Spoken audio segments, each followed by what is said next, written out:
Our story begins during a hard fight between the Emperor of the Sword and an evil moon fairy, who tries to kill him, and when she is about to do it, a new character appears, Yon Morion, the swordsman who splits the moon, who, after a great demonstration of bravery, kills the fairy and manages to save the Emperor. 6 years later, in Waryong Mansion, Yon Moryong's house, we find another reality. A woman, Moryong's first wife, is scolding a red-haired boy because he has not fulfilled the task of cleaning the bottom of the courtyard. The angry woman asks him if he does not remember that important visitors are coming that day and scolds him because she thinks that, not being his mother, the boy does not pay attention to her. After hitting him, she asks him to get up. The little boy, frightened by the woman's shouts and blows, replies that he will listen to her and goes to clean up. Near them, there are 3 children watching what is happening, and 2 of them laugh when they see how the child is being beaten. At that moment, near the house, you can see a chariot where 4 people are traveling. The Emperor of the Sword, his wife and their 2 children. During their journey to the house, the father tells his family that they are going to meet his only sworn brother, his uncle Morion,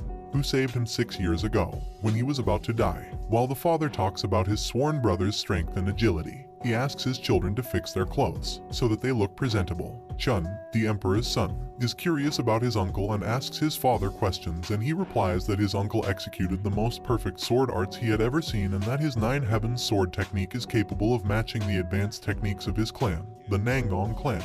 After listening to his father, the son asks why his uncle's sword technique is not yet known. His father, to answer his doubt and to prevent his son from offending his uncle, tells him a story. His uncle had 2 wives, but he was especially fond of the second one, who died 6 years ago, after having a baby. This made his uncle very sad, and he retired. That's why you don't know his technique, so please don't tell him anything about his second wife. So, I will, replied to his son Chun. Back in the house, one of the employees is running down the hallway, while the woman is scolding the boy, and she asks the employee what's wrong, and the employee tells her that her husband has come out of his room, knowing that his sworn brother's carriage was near the house and that now he was about to go out to meet them. The woman, after hearing this, felt annoyed, because her husband had not left his room for 6 years and had left them alone, and, looking at the child, told him that he would finally meet his father, but that, in order not to be seen with his dirty clothes by the guests, he should hide. The boy replies that he is going to hide, and she smiles happily at what the boy said and tells him to think about what he has done. The woman leaves him and goes to meet the 3 children who were looking at her earlier, and asks them if they are ready to meet their uncle, and they say yes. Then she looks at the older boy and asks him to be nice to her cousin. At the entrance of the house, the sworn siblings meet and greet each other warmly. The newcomer apologizes for not coming to visit earlier and introduces him to his family. The woman and the young man greet him. Young Chun was shocked to see his father's hero skinny and emaciated. He thought he imagined seeing him different and remembered the 6 years he was locked up. The father looks for his daughter to introduce her to, but the daughter is not there. She has run away to play. The Emperor comments to his brother that his daughter often plays hide and seek and apologizes, but his brother smiles and says that nothing is wrong and behind him. His wife comments that his 4th son also plays hide and seek and asks him to introduce her and the children. Moryong points them out and introduces them as his family, and the wife tells them that his name is Beek Miju, and invites them to come in and rest from their long journey. As they enter, she asks her son Mubik to look for the missing girl and befriend her. On the terrace of the house, there is the boy who was punished, kneeling with his hands up, waiting for the visitor to leave, so that his punishment will be over. He is tired from being in that position and is hungry. After a long time, tiredness overcomes him and he lies down on the floor, but he is frightened when he sees someone nearby, but realizes that it is not the first mother, whom he fears so much, but a girl. Back at home, the 2 brothers and their wives are talking, and one of them comes up with the idea of marrying off his children, and everyone except Yon is happy with the proposal. The Emperor sees his brother thoughtful and asks him if he agrees to unite their clans, and Moryong tells him that he prefers his children to decide about their marriage and says that he thinks that the children's life does not belong to the parents. His brother understands his reasons, but his wife, annoyed, thinks that he is sorry for marrying her and that he is not helping her in anything for the family to move forward. And seeing the Emperor, insists, saying, "Don't you think that our children could like each other?" And the Emperor replies that he thinks so and that they will have more opportunities to see each other to get to know each other. Meiju, excited by the answer, proposes to the Emperor that his clan train his son Mubik in his techniques, and although the Emperor looks at his brother with astonishment, he also asks the same and says that he believes that his son already knows his technique of the Sword of the 9 Heavens and that he wants him to learn more, but that his health is not going to allow him to train him. Suddenly, he starts coughing and faints. Mubik, meanwhile, is looking for his cousin, when he sees his cousin talking to his little sister, who asks him about his nickname and the legends he has read about him.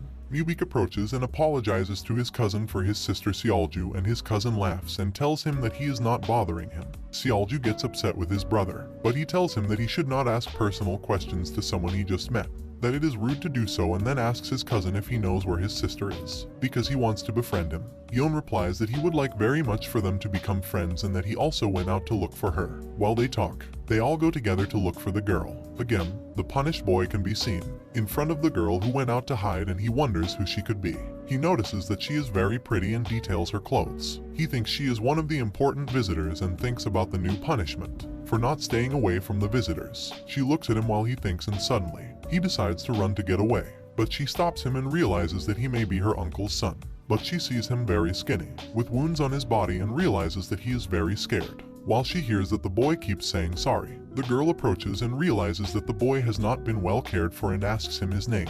The boy replies, Jaka Yeon. The girl repeats his name, hugs him, and tells him that she will protect him, and the boy starts to cry. After hugging him, she takes him by the hand and asks him to come with her. Together they enter a hole in a wall.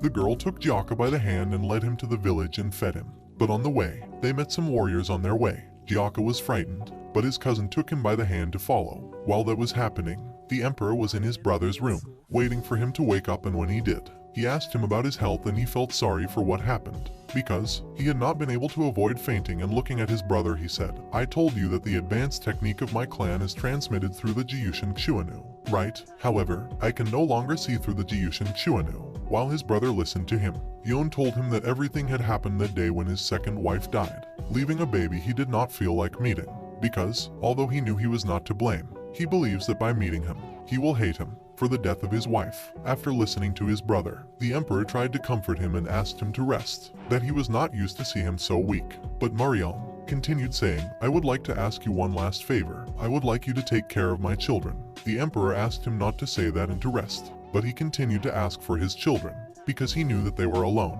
without a father for a long time. Outside the house, near Mariam's room, were the two wives of the sworn brothers, waiting for news, when they saw some warriors arrive, who found the children in the village and took them back home. There the two mothers were distressed for the children, and Beek thanked the girl for finding Jaka. Soon after, the children's siblings showed up to find out what was going on and saw that the girl would not let go of Jaka's hand, but her family took her inside the house, while Beek stayed behind to scold the boy. Soon after, in the month of September that year, Yeon Mariam, Jaka's father, died, and his first mother summoned more than 20 warriors from her own clan to the Yeon clan to fill his absence. These warriors became a squadron within the mansion. That squadron was called White Tiger, and since Mubik had gone to the Nangong clan for training, it was she, Beek Mijo, who took over as the official master of Warjeong Mansion.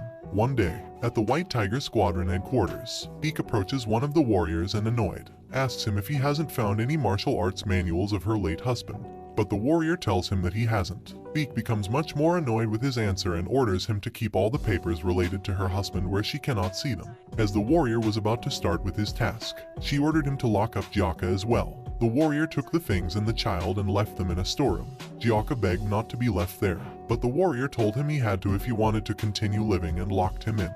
Jaka spent the night in the warehouse, wondering how long he would be locked up, and feeling cold and afraid. The next day, in the morning, the boy sees a hard bread and water left for him by a small door and complained, because he wanted to eat well too. But while he was eating breakfast, he saw a bright light and decided to see. Right where the light could be seen, there was a mirror. He checked it and realized that it was very dusty, so he cleaned it and saw his reflection. He smiled and asked his reflection in the mirror if he too had been abandoned, and he was very scared to see that his reflection in the mirror smiled at him. Winter has arrived and Jaka is still alone in the warehouse. Outside, two warriors can be seen watching and commenting to each other that the boy has been locked up for a long time, and that it is cold. They believe that the boy will die soon, because the food rations are getting smaller and smaller, and it is very cold. Inside the warehouse, the boy is huddled in a corner, while in the mirror, his reflection is moving and calling out to him, and upon seeing him, he tells him that he is no longer afraid of him, that now he is only cold. His reflection listens to him and moves from one side to the other, thinking,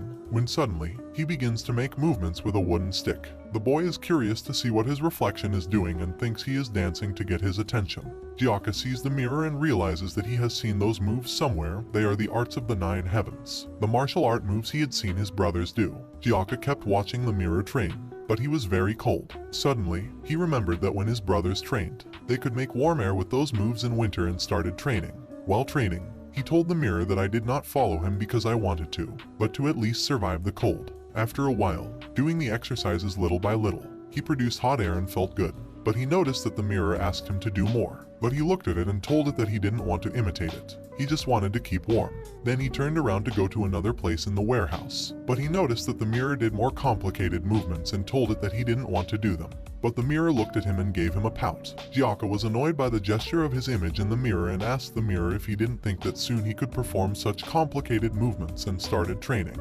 There were times when he could not keep up with the mirror and saw his reflection mocking him, and this made him very angry. But he remembered the moves, thought about his mistakes and kept trying. After a lot of trying, Gyaka got annoyed and decided to cover the mirror with a cloth. But his reflection peeked out from underneath and told the boy that he was going to teach him. Gyaka got excited and uncovered it but warned the mirror not to trick him or he would cover it up again. A moment later, the boy saw the 900 words that were inside the mirror of the Gyushin fairy appear, and although they were complicated, he managed to understand them and realized that the complicated movements that his reflection in the mirror made were nothing more than the Celestial Inquisitive Sword technique, and this changed the life of that unfortunate boy who had been locked in the warehouse, because his confinement allowed him to concentrate on learning that complicated technique that his father had mastered. Gyaka's confinement lasted 10 years and the young man continues to practice the movements in the mirror and feels satisfied with his achievements. He is finally performing the movements exactly as he sees them in the mirror. Mubik returns after 10 years of absence and his family receives him excited. His mother hugs him and tells him that he looks very handsome and that when he finishes his training, now his clan will be the strongest in the whole Henan province. Behind Mubik came two young men, Chun and his sister. Beek saw them and apologized for not greeting them earlier and congratulated Chun because his sword art was famous and referred to him saying, "There is no one who does not know the name the Blue Cloud Sword." Then he sees Yon and tells her that she is incredibly beautiful. When he finishes greeting the boys, he invites them to come in and rest. But Yon turns away without greeting. Chun calls her attention, but she ignores him and Beek tells her that it is of no importance and invites them into the house, but calls one of his warriors and asks him to prevent Yon from going near the storehouse and finding Gyaka. But the warrior tells him that the day before he had gone to check the storehouse and had not found the young man. Hearing this, Beek was furious. A day earlier, Gyaka had performed the movements perfectly in the mirror and his reflection applauded him excitedly. The young man was telling the mirror that he had already learned all the techniques and wanted to know what else he could learn.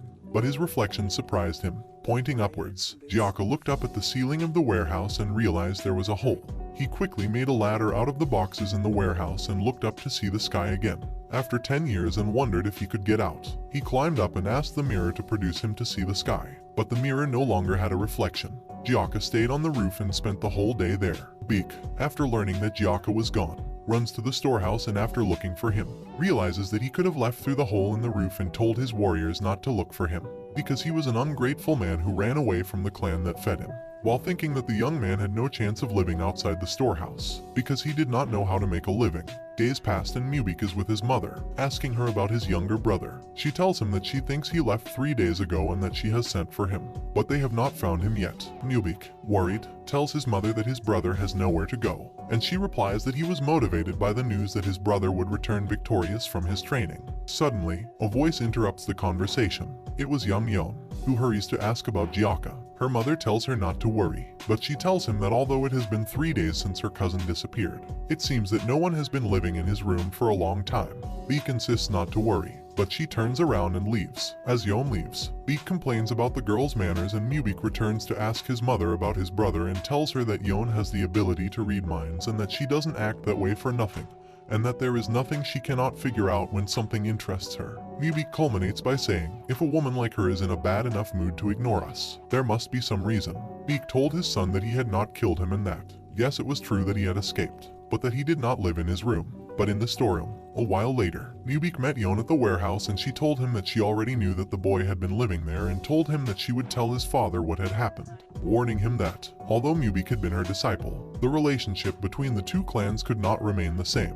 After what had happened, Yon said goodbye to Mubik and left. Mubik was left wondering what he should do. After the relationship between him, his master and his martial sister had been broken. Meanwhile, in the village, Gyaka was watching in amazement how everything had changed and suddenly, he bumped into someone. It was a grumpy man, but he remembered him as a swordsman from Waryong territory, so he decided to run, to avoid getting caught, even though the man asked him to stop and show him his ID. Jiaka ran as fast as he could and saw the exit he was looking for. As he ran, he thought that he didn't want to go back to the warehouse and that if he was caught, he would see his first mother again and get scolded. So he ran as fast as he could. As the swordsman chased him, he noticed that the exit door was closing, so he set out to slip out so he could escape. And as he left, he continued running to avoid being caught. Jiaka finds himself in a forest, far from the village, and realizes that he is hungry. He looks for food in the forest, but only sees some mushrooms that look very nice, and he thinks they will not harm him. Although he is afraid of eating something that might be poisonous, he has no choice and eats them. Later, the boy realizes that it was a mistake to eat the mushrooms, because he has an upset stomach and feels like he might faint and sees everything blurry.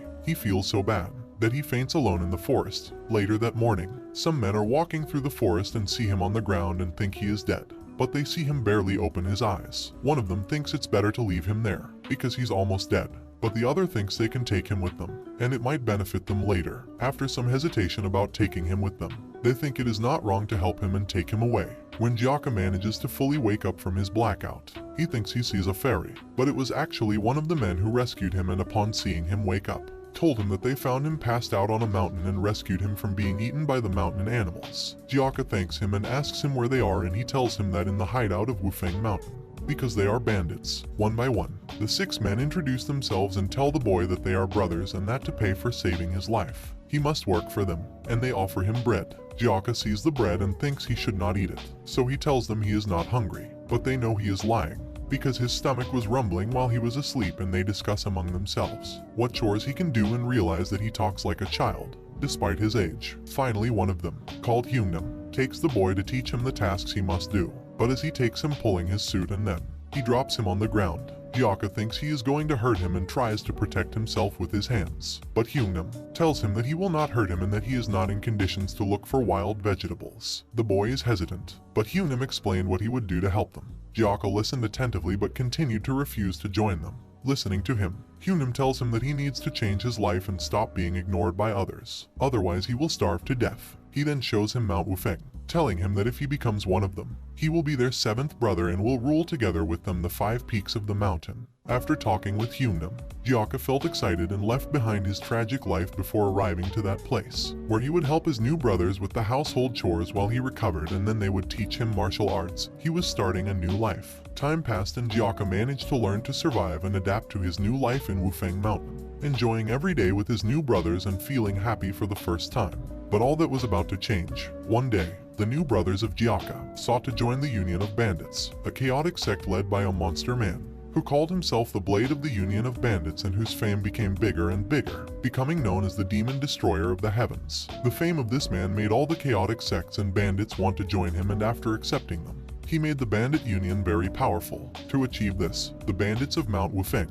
sought out 2 of the vice leaders of the Bandit Union, Yom Sangcheol and Li Yong'an, and asked them to join their group. But they, upon seeing them, only scoffed, saying that they looked like beggars and that they needed at least 10 members to be able to act as a fighting force, because the groups of merchants passing around that area were very large. Hearing these words, Jiaka started to get annoyed, but noticed that the 2 men decided to talk alone, and finally, after a while they decided to accept them, on the condition that they would gather 10 members before winter and that they would avoid tarnishing the dignity of the Bandit Union. The 2 men actually either believed in the capabilities of the small group of men, but they needed to fulfill the quota of affiliated groups and guarantee a hideout in the mountains, to avoid being punished by their leader, and hope that the new group would yield their hideout to them after being eliminated before 2 months by the nearby merchant groups. The bandits of Mount Wufeng bid farewell to their new leaders excitedly and celebrated, not knowing that most of the merchant groups paid passage fees only by raising the flag of the Bandit Union.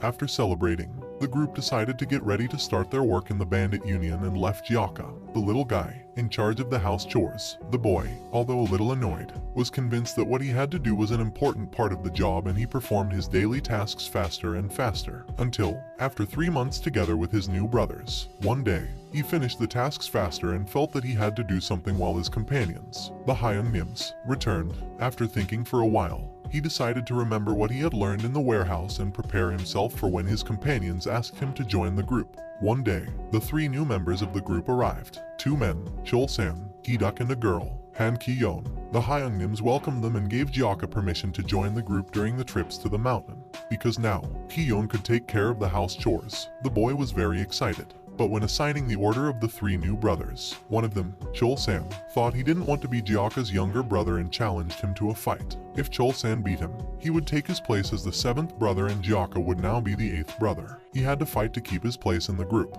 The Hyungnims encourage Gyaka and he feels he must fight, so that his brothers will take him to the mountain with them. Suddenly, Chol-san apologizes to the boy and gives him a punch that knocks him to the ground. There, Gyaka thinks that he has no weapons to defend himself, but he doesn't plan to give up, because that's not what he learned in the warehouse. Still on the ground, Chol-san keeps hitting him and the boy asks him why he hits him so much. But Chol-san just tells him to stay on the ground if he doesn't want him to hurt him.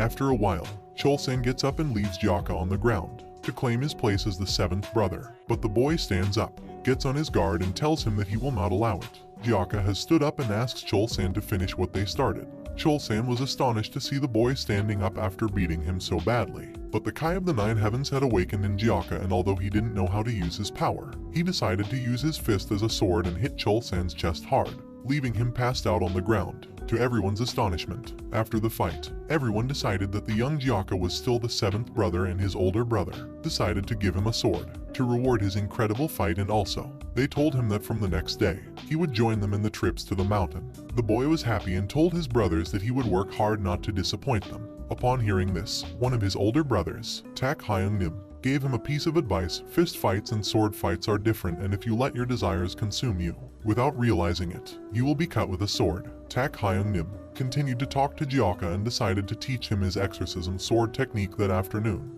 The next day, a large group of merchants were passing by a road near the mountain, and one of them commented that he had a bad feeling. But another man, named Kang Moo-deok, told him that he should not be afraid because he was known to everyone as the lightning sword and would protect him. While they were talking, an arrow hit them and Kang Moo-deok could hardly reach it. They all turned to the place where the arrow came from, and there, they saw the bandits of Mount Wufeng, who introduced themselves to them as members of the bandit union. Kang Moo-deok thought they were underestimating them and mocked them, because he thought they were low-level robbers, causing the group to start their arrow attack against the merchant caravan. But Kang Moo-deok, just by swinging the sword, stopped all the arrows. Seeing that Kang Moo-deok stopped his attack, the bandits of Mount Wufeng look at each other in amazement, trying to decide what they should do to avoid dying at the hands of that man and his warriors. But while they were planning their strategy, young Gyaka rushed forward to confront Kang Moo-deok and his warriors, warning them that no one could make fun of his brothers. The bandits of Mount Wufeng looked at their 7th brother in amazement and thought to stop him. But he was very close to Kang Moo-deok and decided to challenge him. Kang Moo-deok thought the boy was a little foolish for challenging him and that it would be easy to beat him. But when he raised his sword to attack him, with one move, the boy broke his sword. Everyone was astonished and there was silence for a while, until Gyaka asked Kang Moo-deok if it was over, because he wanted to attack him. The man, astonished, only thought of asking his opponent to let him look for a new weapon, and the boy agreed, asking him to take a stronger weapon, because his sword was very weak. It had broken very easily. Kang Moo-deok thought how strong the boy must be, because he had been able to attack him quickly at the last moment and without him being able to notice. He thought that if at that age, he could master his sword so well, he must be very strong, and with a pleading look, he decided to surrender and pay the toll to the bandits. The bandits of Mount Wufeng took their loot and returned home. On the way, the first brother approached Gyaka and asked him what he had done during the raid on the merchants, and the boy smilingly told him that he had only cut the man's sword, using the technique that the second brother had taught him a few days ago. Hyung-nim, the first brother, thought it was amazing that the boy accomplished so much with so little training and asked him to teach him the demon-killing blade technique he had recently learned. Gyaka looked at him smiling and said yes and excitedly showed them the technique, which all his brothers watched in amazement. Young Gyaka went out on patrol with his brothers from autumn to winter, but none of the merchants' escort warriors were able to withstand their attack, making a name for themselves. The fame of the Mount Wufeng bandits brought 15 new boys to their shelter in a short time, and only 3 months later, they had become a great fortress and began to make a name for themselves in Henan province. But some of the new members had other plans. They thought that by eliminating number 7, to wipe out the group. One of them, number 26, went to talk to a man from the Orthodox Alliance, who wanted to wipe out the bandits of Mount Wufeng, to tell him about the first 2 brothers and Gyaka, and, after listening to him, the man was convinced that the boy would be no match for the Northern Sword of Gyumel, a very famous martial arts master. Later that day, Gyaka was standing next to his sister Han Ki-yeon, and she asked him if he knew that some of his comrades wanted to hold a rank fight. Gyaka, while helping her with household chores, told her that if he knew, he had heard about it only a brief time ago. The girl continued to ask him to punish them, because she had heard them teasing the older brother. Truly angry, Gyaka broke the table on which he was chopping the meat and went out at once to put them in their place. His fourth brother, Hyeomdao, saw him angrily about to look for the new ones and asked him what was wrong. Gyaka explained, and his fourth brother told him that the first brother was worried that he might hurt the newcomers and that seeing him at that moment, he was worried too. Hyeomdao explained to the boy to take things calmly, because at the end of the winter, they needed to have all the members of the group and they needed to be healthy to be able to help in the activities of their fortress. After chatting with Gyaka, his fourth brother, he asked him to come inside the house, because it was very cold. The next day, the first brother called them all together to talk about the rank fight in number 26, along with two other men, said they wanted to do the fight. The first brother explained the dynamics from rank 7 onwards. They could fight the battles necessary to occupy the rank they wanted in. After explaining, he asked them what place they wanted to occupy. One of them, the oldest, told him very convincingly that they wanted to fight for the number 1 place, because they believed that he did not deserve to occupy that place and that they had greater strength and experience than he did.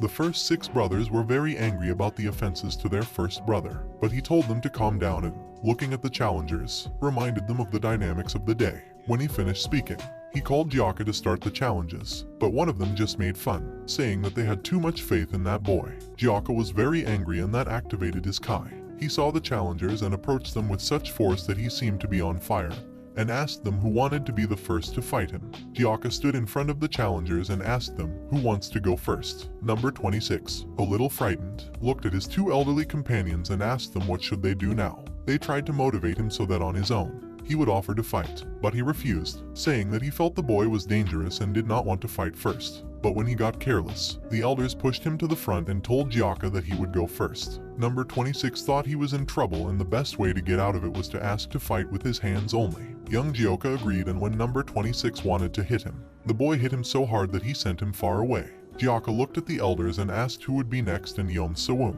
a bald man who was part of the group of challengers, raised his voice and proposed to fight him with his fists as well, but he also suffered the same fate. Then, another challenger appeared, Hwang Yamyeong, but he asked to fight with weapons, and although he used them, he was also defeated. Gyaka looked at the rest and asked for the next one to go through, but the 2 elders, still amazed at how quickly the boy defeated the other 3, looked at him and asked for more time, saying they could not agree on which of the 2 was better qualified to be next. But the boy told him that it did not matter, he would be next. The man opened his eyes when he heard the boy and felt he should take out his special weapon for fighting, a fan, and before starting he introduced himself, I am Baek Gyo, and I will not use swords against someone who is in the same fortress. The boy agreed, and when they were about to fight, the man used the fan, whose power was to turn him into a famous demon of Henan province. Gyaka realized that the fan allowed the man to attack him and that fighting under those conditions would not be easy, so he asked the man if he knew what a fair fight was, and when Baek Gyo stopped his attack to listen to him, he hit him and knocked him to the ground. The last challenger was very astonished at the ease with which that boy had defeated Baek Gyo and asked him to wait, that he had no intention of continuing, and the boy warned him that if he dared to mess with his brothers, he was going to die.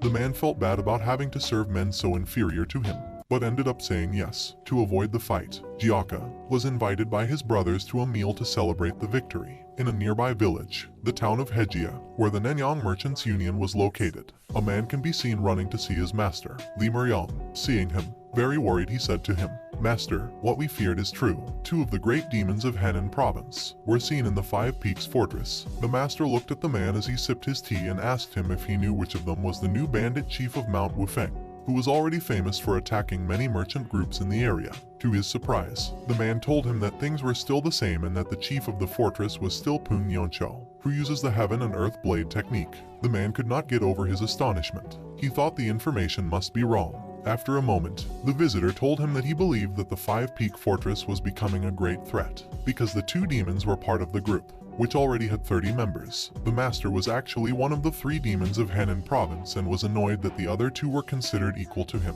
After listening to his visitor, he told him that it was time to put an end to the bandits living in the 5 Peaks fortress and that he would be the one to finish them off, because he had 3 times as many men to deal with them. In the fortress of the 7 Peaks, the night of that day, the young Gyaka is cleaning his sword. when one of his brothers brings him water and congratulates him for defeating one of the 3 demons of the province of Henan, and tells him a popular belief that tells that the great masters can cut people only with a blade. The boy thought about his brother's words and found it incredible. If that was true, he needed to improve his technique and wanted to meet someone who could master it. A while later, still in the night, one of the brothers of the fortress who was watching began to shout in desperation that they were under attack. They were sending fire arrows to the fortress. Gyaka, seeing the arrows, was upset, and some of his brothers were scared and upset.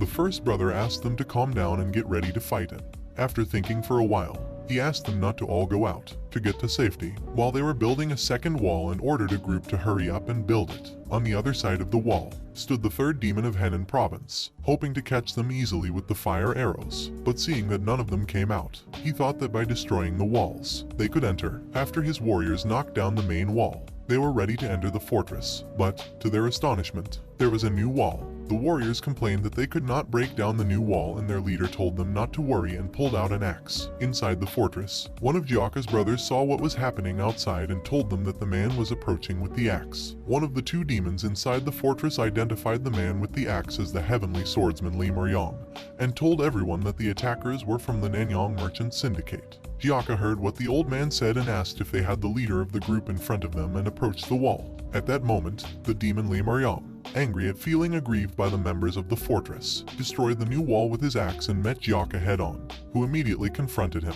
Li Meryong was astonished that such a young man would confront him, and the boy only told him that he was angry that he had attacked his house. Li Meryong comes face to face with Gyaka, and the boy asks him why, if his warriors outnumber them. They attacked his house with fire arrows, and Li Meryong tells him that this attack is known as the fire attack strategy. Gyaka again talks to the man and asks him to repair the damage he caused them. Li Meryong did not believe his ears, and, looking at the boy, told him that he did not intend to repair the damage, because he was there to punish them for assaulting the merchants of Henan province. Li Meryong was indignant, because the boy told him that they had not assaulted anyone.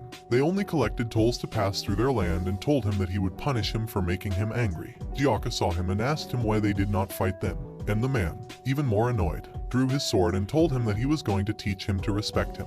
Gyaka told him to do whatever he wanted, and Li Meryong replied that even though he was a child, he would not let his guard down. Gyaka was pleased with this answer from Li Meryong and told him that he hoped this fight would be interesting.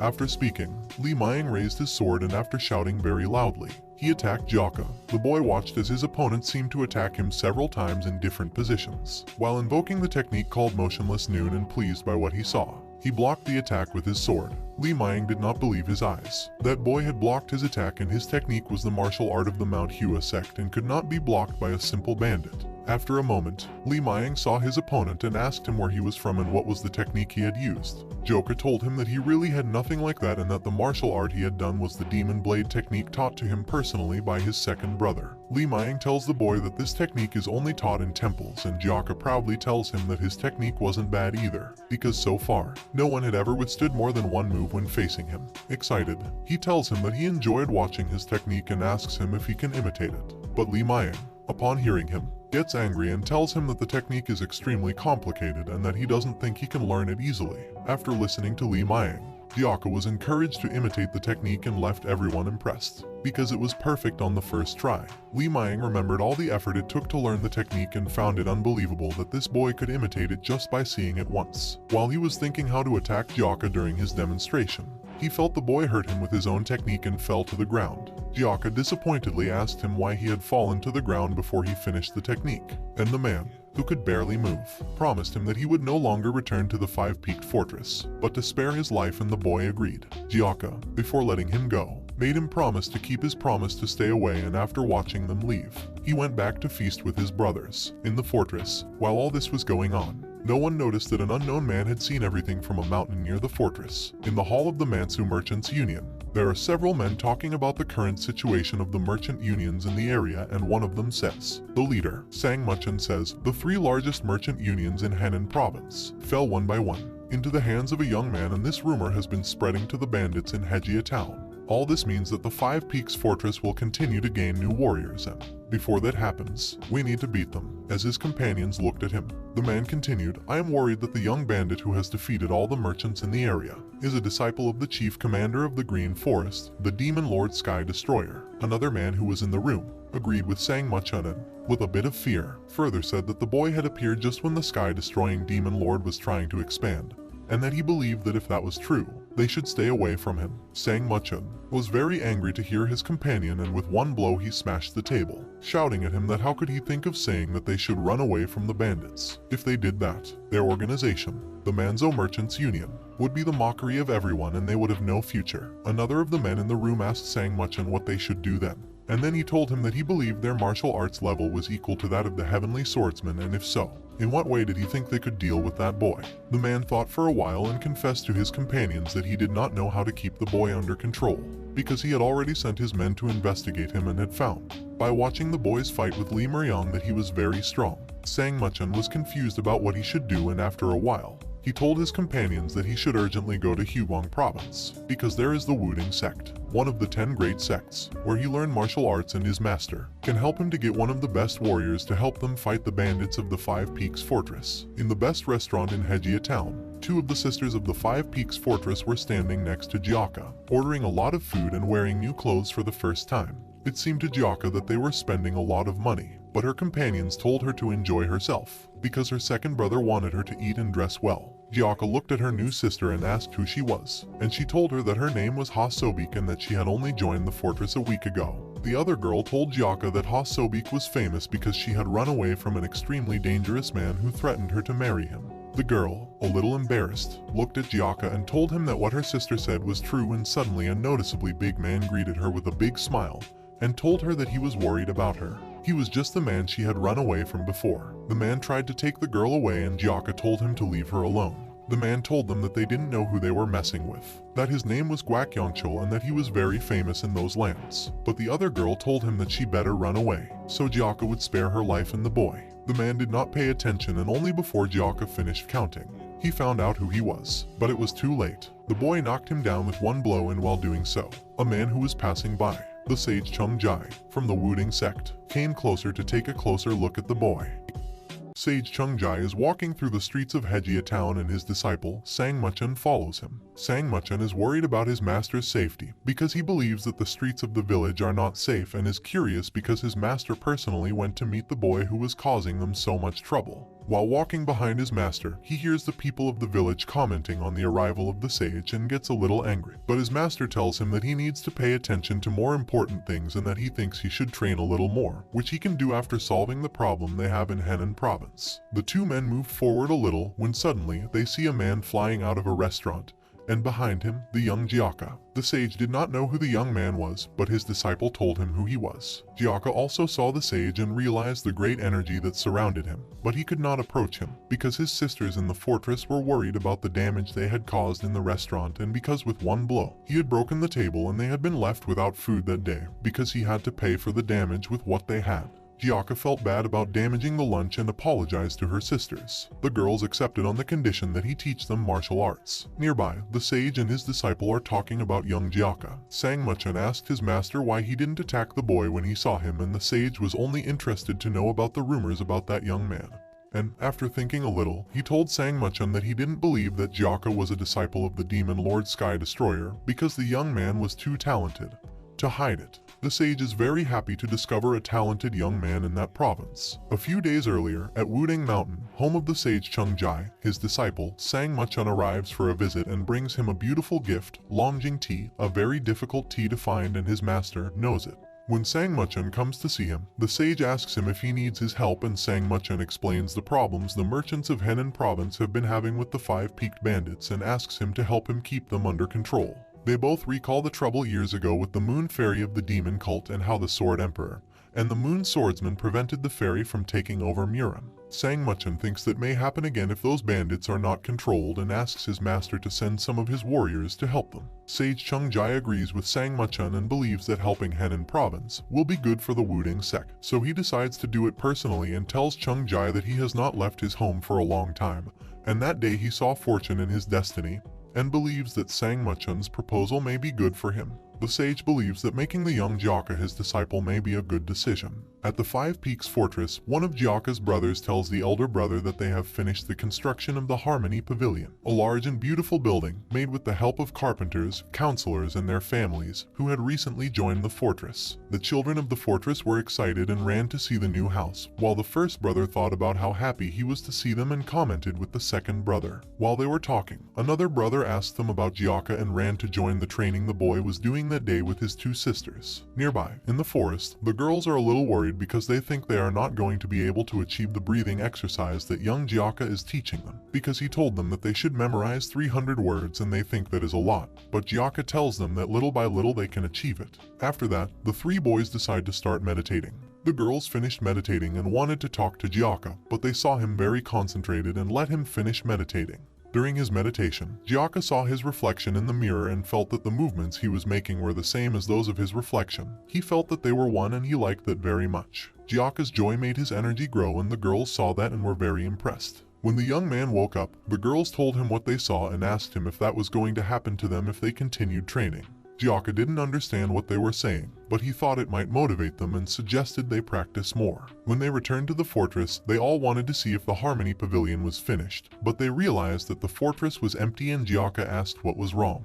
And his elder brother tells him that they heard that a great master, the sage Chung Jai, was going to attack the fortress and, for their safety, they had all left. The first brother told him that when the news reached them, he had asked Yonggak for advice, but the demon only spoke of how powerful the sage was and how important it was to save themselves from death, and for that reason, they should flee quickly to avoid being in the fortress when the sage Chung Jai arrived. Thanks to that, everyone had left and only the first 7 brothers and sisters were left, and together with them, Cholson and the 2 girls. The girls, who had been training with Gyaka, were frightened by the news, but they decided to stay in the fortress and the young man, too. Gyaka had only one doubt: would this sage be powerful enough to kill someone with a blade? The older brother listened carefully to Gyaka's question and replied to the boy that he did not believe that the sage Chung Jai was powerful enough to kill someone with a blade. Gyaka thinks that then, it is possible to fight against that man, and that gives an idea to his older brother. Gyaka could leave the sage out of combat for a moment, and they could take advantage to attack him in group, which was a good alternative to beat the sage. Although that was a good idea, he didn't know if it was good to put the young ones in danger. After thinking for a moment, the elder brother told them all that he did not want to put them in danger,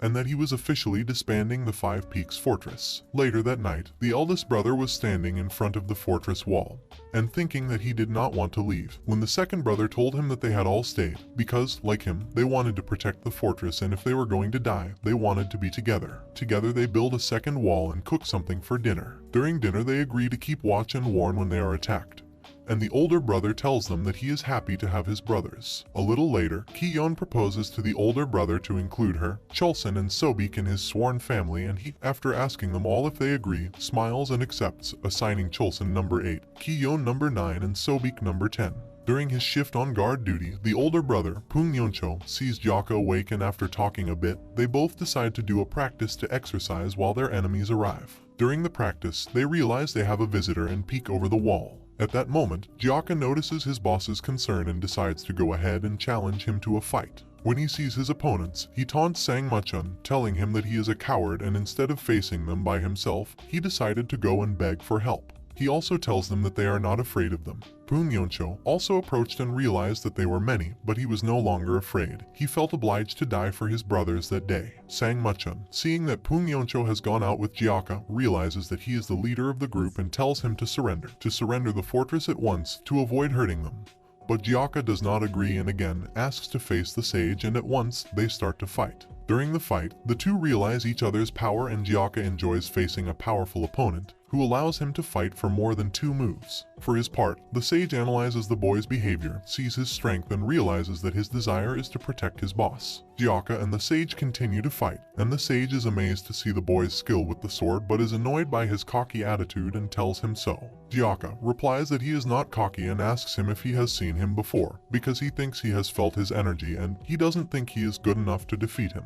Gyaka continues speaking and asks the sage if he is able to cut someone with a blade. The sage, listening to him, just laughs and tells him that he thinks he is an interesting guy, but insists that he is conceited and that this fight is his chance to prove his skills. The sage tells him about his experience and tells him that he has seen many warriors with good skills, but he has defeated them all and believes that Gyaka is going to lose too. During the fight, Pung Yoncho, the eldest brother, asks the second brother how he thinks they are doing, and he replies that they are fighting as equals. At that moment, the sage throws an attack at the boy and challenges him to dodge it. Gyaka moves quickly and avoids the blow, which makes the sage understand that the boy is very strong and takes the opportunity to ask him who is his master and tells him that he feels very good to fight with him, and that he believes he has the skills to learn the advanced techniques of the Wudang sect. Gyaka does not know the techniques that the sage tells him about, but, a little incredulous, tells him that he does not need them, and the sage replies that, from now on, he is going to need them and prepares to perform an advanced technique. Sang Muchen immediately realizes what the technique is, the Taiji Mystic Sword technique.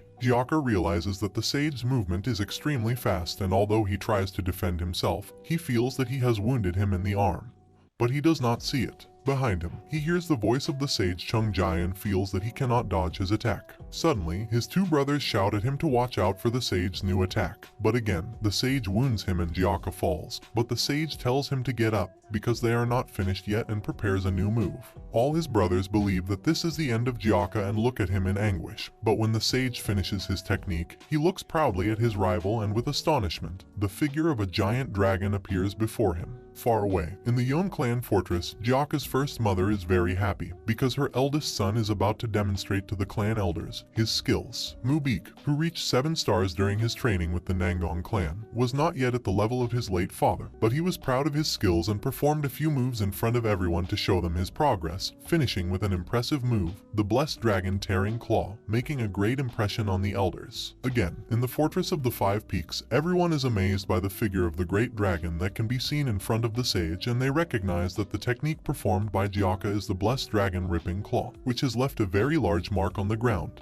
Gyaka is a little upset because he believes that the sage has been hiding his powers from him and asks him to fight with all his power. The sage listens to him but decides to end the fight once and for all. He thinks it is time to defeat the boy and launches a new attack.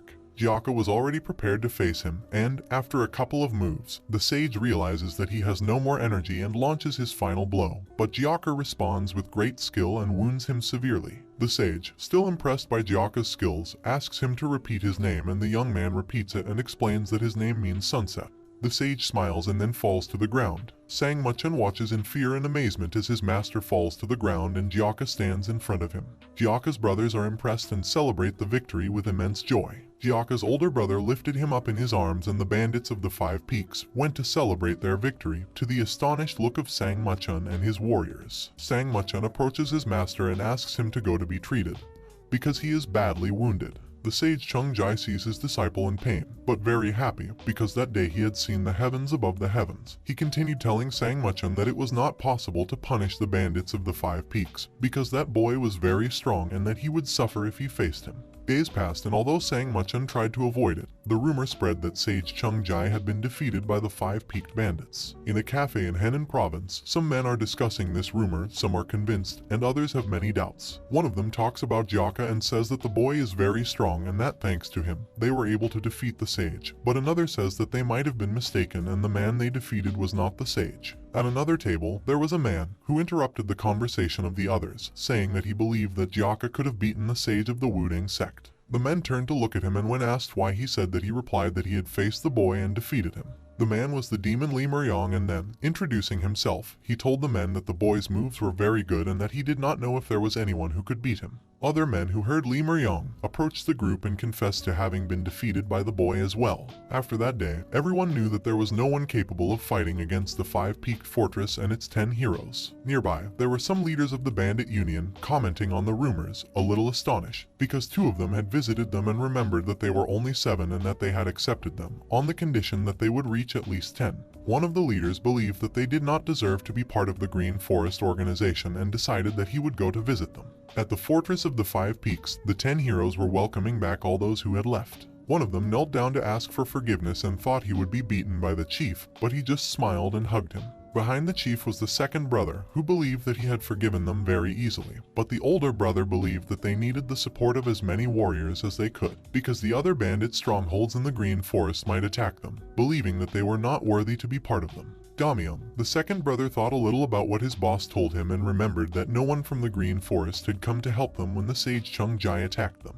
Pum Yoncho reminded his brother that soon there would be a Green Forest summit and that, to be recognized as part of them. They should participate and show their skills, also saying that, when they had to go, they needed people to protect their fortress, so they should accept everyone, and Gamyeong understood his boss. Poong Yeoncho continued to ask his brother about Jiaka, and he told him that the boy had gone to the forest to look for the sage. In the forest, the sage was meditating when he received a message brought by a pigeon, and as he was reading it, Jiaka approached him. In the message he said that he should return quickly to his sect, because his absence would mean a bad example for the young people. Jiaka, a little angry, asked the sage if he would return to his sect, and the sage looked at him with a smile. Sage Chungjai stands in the forest in front of Jiaka and, smiling, says to him, "Back, it has been a long time since I have taken a break, so I'm thinking of enjoying this experience before I go back." The boy did not understand what the sage was telling him and thought he might attack them again.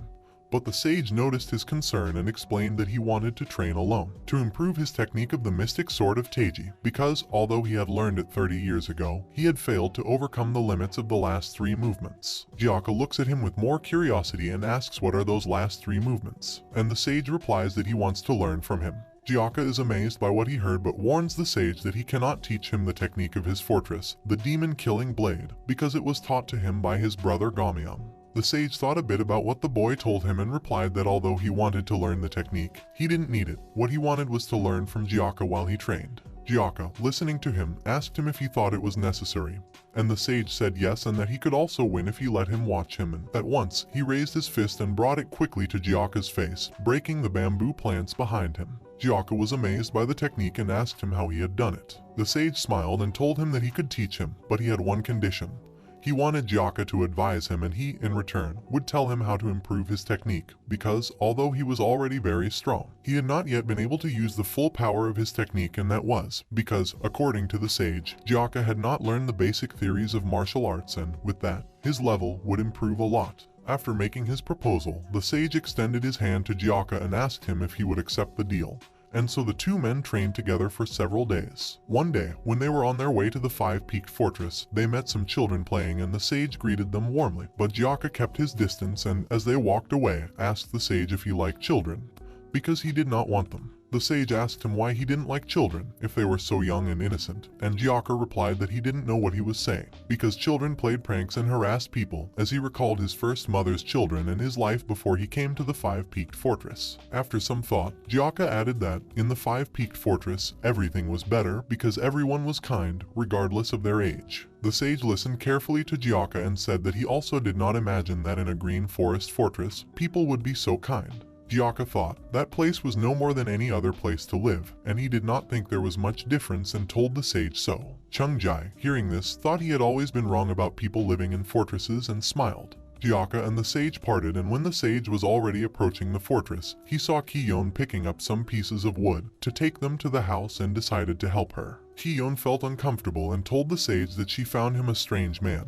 because the elders she had met were not kind, nor did they help the young people. On the contrary, the young people were supposed to take care of them. Chungjai, after listening to her, told her that he also had some prejudices against the mountain bandits, and that, at least, in the 5 Peaks fortress, he had seen good things. He believed it was a good place. The girl understood immediately what the wise man was saying and answered that in the other fortresses there were only thieves, and that in this one there were people who had fled because it was hard to make a living, and she was there because they had wanted to sell her. But she felt protected there. The chief only wanted to help those who came to the fortress of the 5 Peaks, and Jiaka always protected them all. The sage wanted to know how Jiaka had come to that place, so he asked Ki-yeon, and the girl told him that she did not know details, but she had been told that the chief had saved Jiaka from dying and had taken him to the fortress. The sage, listening to her, understood the boy's need to risk his life to protect them and told the girl that he believed Jiaka saw them all as his family. As they spoke, the girl and the sage continued on their way.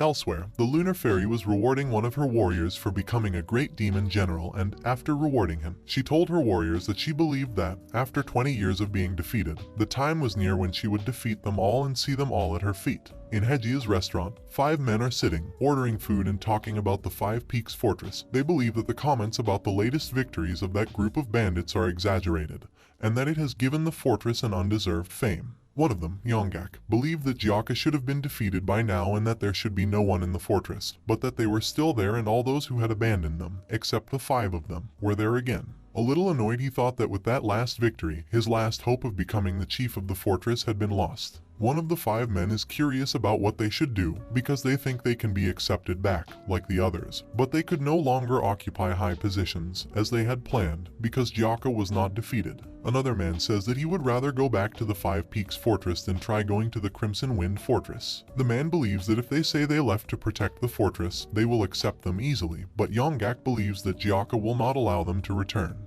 After eating, Yonggak decides to go to the fortress to find out if they can accept him, and when he arrives, he sees everyone staring at him and hears them muttering about his group.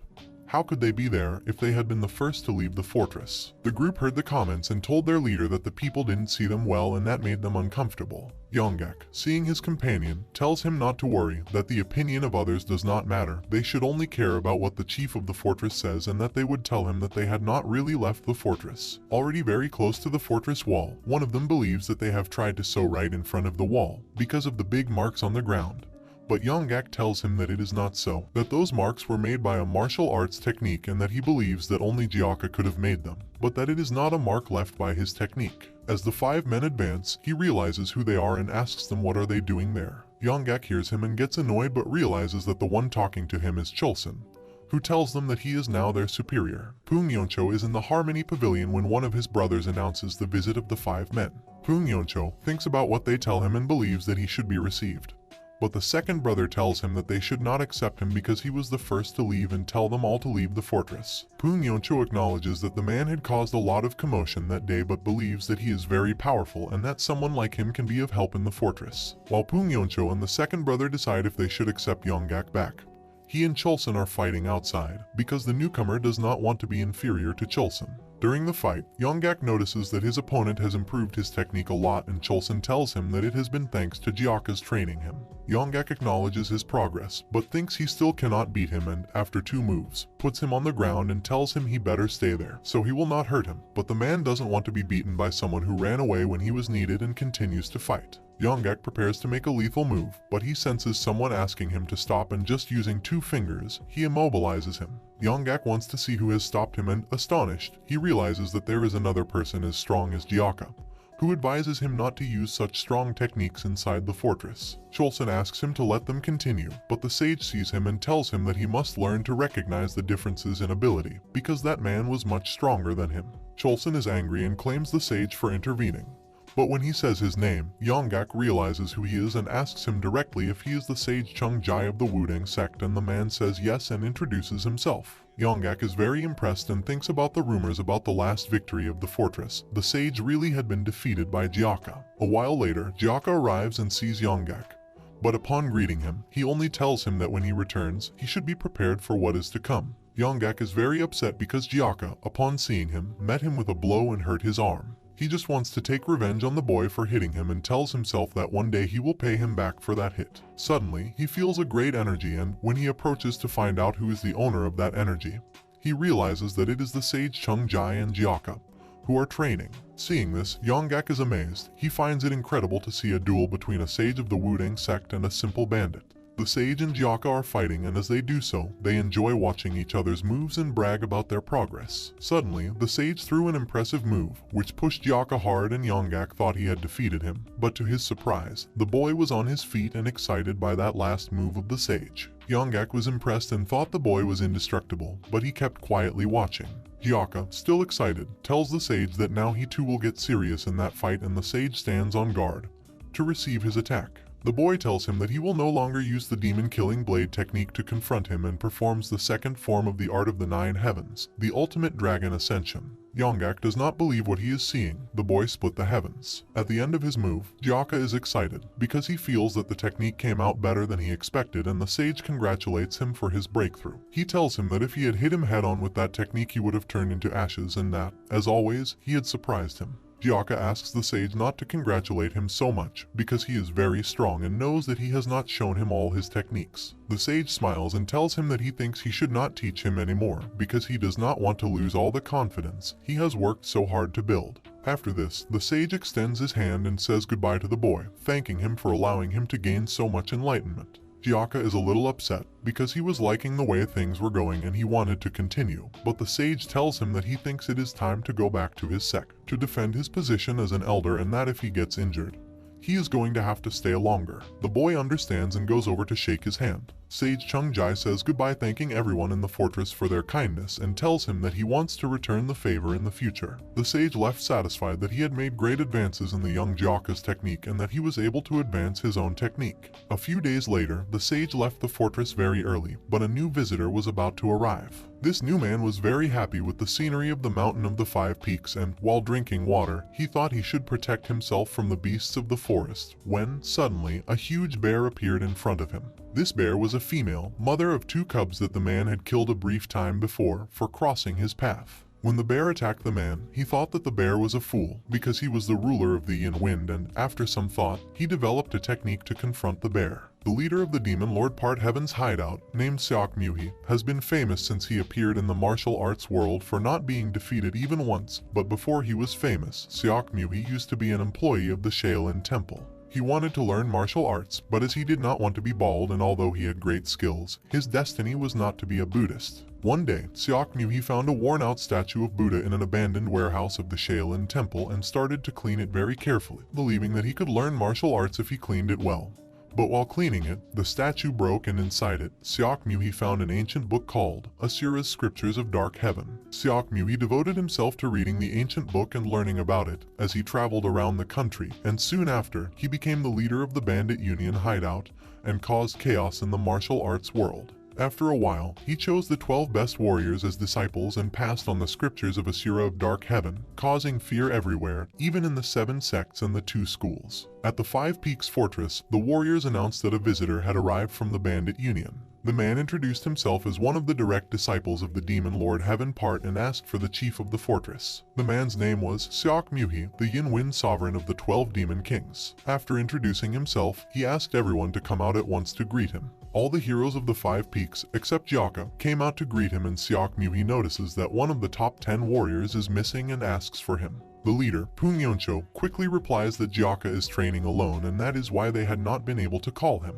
The visitor doesn't like the answer and hopes that they will be able to call him soon. While the others attend to Seok Muhi, some of the 10 heroes of the Five Peaks whisper about Jaka. He is not training, he is asleep, but the visitor cannot know because there could be trouble if he did not show respect to the sage of the Wuding sect. Much less was he going to respect a disciple of the Bandit Union, and that could end badly with a fight between Jaka and the visitor. Seok Muhi continues to talk to the leaders of Five Peaks Fortress and tells them that they need to work hard not to let the Bandit Union's name go bad and that he had gone to make sure everything was okay over there. Pung Yoncho listens to him carefully and proposes to take him to a comfortable place to rest, but the man interrupts him and asks him to introduce him to the 2 women in the group. Pung Yoncho is a little nervous and introduces the 2 girls, saying they are the 9th, Ki-yon, and the 10th, Sobik, and at once he offers her something to eat, but the man asks for silence and looks with interest at the girls, who were accompanied by Cholson. Pung Yoncho notices the way Seok Muhi looks at the girls and thinks they should leave immediately. And together with the second brother, they try to take Seok Muhi away from the fortress to a restaurant in the village. But Ki-yon asks the visitor the reason for his visit, and he is touched by the girl's beauty and way of speaking and tells her that he is there for work, to test if they deserve to carry the Bandit Union flag, and if they were not qualified, he should eliminate them. Seok Muhi goes on to say that the elite 10 of the Five Peaks have earned the respect of the people in Henan province, and that is good for the Bandit Union. Therefore, he thinks it would be a pity to eliminate them all, because he believes that some of them are talented. To culminate with his speech, the man says that after what he had seen and heard, he was going to recognize the Five Peak Fortress as part of the Bandit Union, and showing a scroll, he invites them to the Bandit Union tournament that was going to be held in October in Gangnam. When the chief opens the scroll, he reads from the invitation that the tournament they had been invited to sought to unite all the fortresses that were part of the Bandit Union in order to defeat the 7 cults and the 2 orthodox schools. After reading, the chief was very proud to finally be recognized as part of the Bandit Union. Seok Muhi tells everyone that he has done his job and now he wants to be given a drink.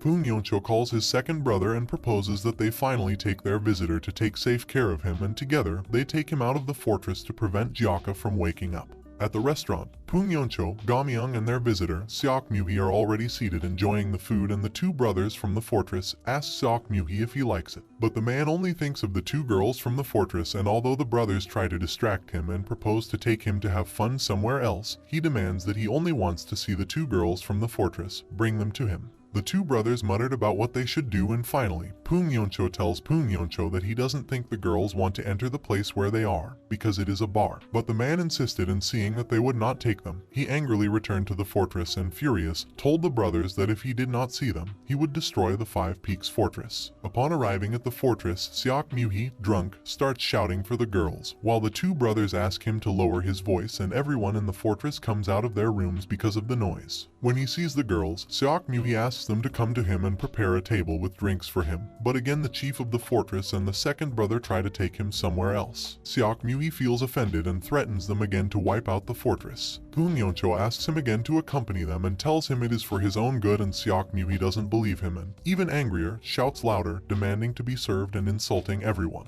Suddenly, a voice is heard asking who is making so much noise at that time of the night. Everyone turns around, and it was what the brothers feared. Jiaka had woken up. Seok Mu-hee is shocked and annoyed this new man is talking, who tells him that if he is drunk, he should go to sleep, and furthermore asks him what is he doing invading the fortress and making so much noise. Jiaka was not seen among so many people, and the man, angered by his words, sends him to come closer to punish him for offending him, and the boy comes closer. Jiaka confronts Seok Mu-hee and asks him how he is going to punish him. And the man, astonished, asks in an insulting tone who is that boy, but no one answers him. Everyone is like statues, waiting for the worst. Jiaka again asks the man what he intends to do to punish him. Seok Mu-hee, after hearing him, decides to calm down and ignore him. He believes that not everyone in the fortress is smart, and this boy is one of them, so he turns his back on him and leaves. Jiaka took it as an insult from that man to turn his back on him and asked him if he was afraid of him. The man turned around even angrier than before, and everyone, especially the chief and the second brother, were lamenting what was about to happen and asked the boy to please not kill him. Jiaka stood on guard to fight with the man, and Seok Mu-hee, a bit amazed by his energy, smiled and also prepared to fight with the young man, summoning the Yin Wind to show his power. The girls and the first two brothers are thinking about what can happen and think of a way to stop them, but he doesn't know how. Seok Mu-hee tells the boy that he can kill him without much effort, but he is going to hurt him to see him suffer and beg to spare his life. He will kill him very slowly and launches an attack. Jiaka, after dodging his attack and listening to him, tells him that he doesn't think he can hurt him and tells him to take the fight seriously. The man is amazed, because many warriors have fallen after receiving such an attack, and this boy has avoided it. After some thought, he realizes that this boy is the reason the Five Peaks fortress is famous in the province, but his thoughts are interrupted by Jiaka's voice, who asks him to take the fight seriously. Seok Mu-hee smiles and feels that finally, after a long time,